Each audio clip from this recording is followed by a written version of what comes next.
Hey everyone, it's Anna, and in today's video I'm going to be teaching you how to make 3 DIYs, including this painted mason jar, a beaded daisy necklace, and these really funky bendy candles.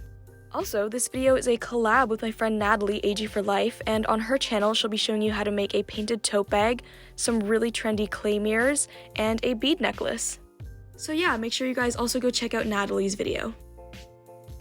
So starting with the painted mason jar, this is super cute and customizable. To make it, you will need a mason jar shot glass, I got mine from Michael's, paintbrushes, painter's tape, paint, and acrylic gesso, which is completely optional, but I like to use it because it helps the paint adhere to the glass.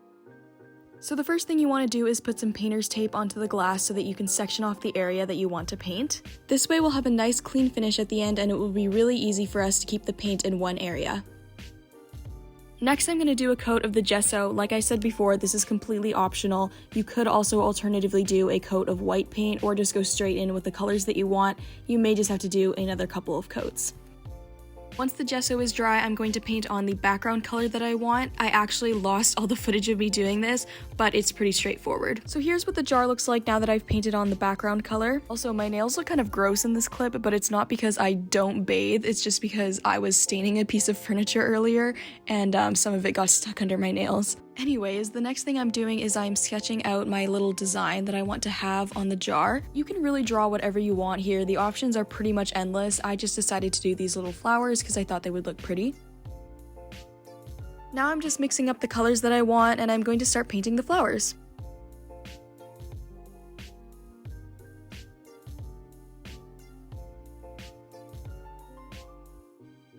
Once I finished painting the stems, now it's time to paint the actual petals of the flowers. I'm just using this light yellow color.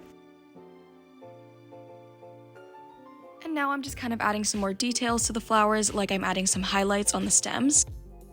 And I'm adding some lighter and darker petals to the flowers.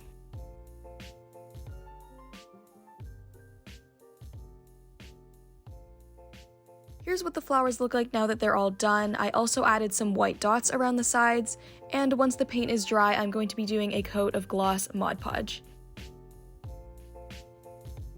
So the final step is to take off the painter's tape, and as you can see, we're left with a pretty clean edge. However, I did take a Q-tip and clean up the edges even more off camera. And I had this little fake plant thing that I got from Michael's that I decided to put in the jar, but you can do whatever you want. You don't even have to put anything in it. I just thought that this would look extra cute. Next up is the candles. I've been seeing these all over Pinterest and they are super cute. To make these, you are going to need clay. Any type should work, but I chose polymer clay. You're also going to need thread, glue, paint, and a pencil. First, I'm just going to take a bit of the clay and roll it into a thin cylinder. And once I had it at the size that I wanted, I just tapered off one of the ends a bit to be the top of the candle. And then I just formed it into the kind of curly shape that I wanted, almost like a sideways S. Then I just used my pencil to poke a tiny hole in the top of the candle. You could also use a needle for this. And since I was using polymer clay, then I just put the candles along with the other things that I made onto a baking sheet so I could bake it in the oven. Once the candles were baked and cooled, then I just painted them with some pastel colors. And once I got towards the top of the candle, I just used a needle to help me paint it without it falling over. Then once I was done with the painting, I decided to do a coat of matte Mod Podge just to seal in all the color. After that was dry, I used glue and some thread to make the wick of the candle. I just coated the end of the thread in glue and then stuck it into the hole on the top of the candle that I made earlier. And here's what the candles look like once they are all finished. I think they turned out super cute. And finally, I'm going to show you how to make this beautiful daisy necklace. To make this necklace, you will need seed beads, elastic cord, jump rings, and lobster clasps. And I got this kit off of Amazon. It came with everything that I needed to make the necklace, the cording, the clasps, and the beads. I definitely recommend this because it's super convenient. So the first thing I'm going to do is measure the elastic around my doll's neck. You want to make it a little bit longer than you want the necklace to actually be because it takes a bit more of the string to make the daisies. Next, I'm going to attach a lobster clasp to one of the ends of the string, and I'm just attaching it by tying it around the string a few times. So now, starting with the beading, I'm going in with 5 blue beads, but you can use whatever color you want. This will be the main part of the necklace. So now I'm going to make my first daisy by first adding 3 white beads to the string, followed by 1 yellow bead for the center. I like to use a pair of tweezers to help me with the beading, but you don't have to do this. And then I'm going to take the end of the string and push it back through the first white bead that I added. After you pull the string tight, you are left with a sort of semicircle shape, and this is the first half of your daisy. Now to make the second half of the daisy, I am going to add 4 more white beads onto the string. So now I'm going to take the string and loop it back through this top petal bead right here.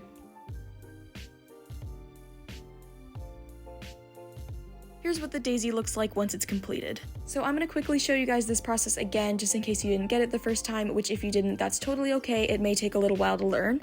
So I'm just adding another 5 of the blue beads before I do another daisy. And now I'm just adding 3 white beads for the petals and 1 yellow bead for the center. Now I'm just going to take the end of the string and loop it back through the first of the 3 white beads.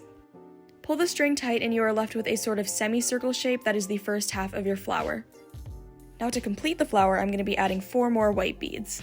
And then I'm going to take the end of the string and loop it back through the bead that is on the top of the semicircle. Pull the string tight and now the daisy is finished. So now I'm just going to repeat this process of adding 5 blue beads and making a daisy until I have enough to go around my doll's neck. Once I'm happy with the length that I have, I'm going to add a jump ring to close off the necklace. And I feel like there might be a better way of doing this, but to secure the jump ring, I just tied it around the string a few times. Then once the jump ring was secured, I just cut off the excess string and you're done. And here's what it looks like once it's finished. So that is the end of this video, guys. I hope you enjoyed it, and please let me know if you try out any of these DIYs. Also, make sure you guys go check out Natalie's video over on her channel. I will leave a link for it in the description. Thank you guys so much for watching, and I will see you all in my next video.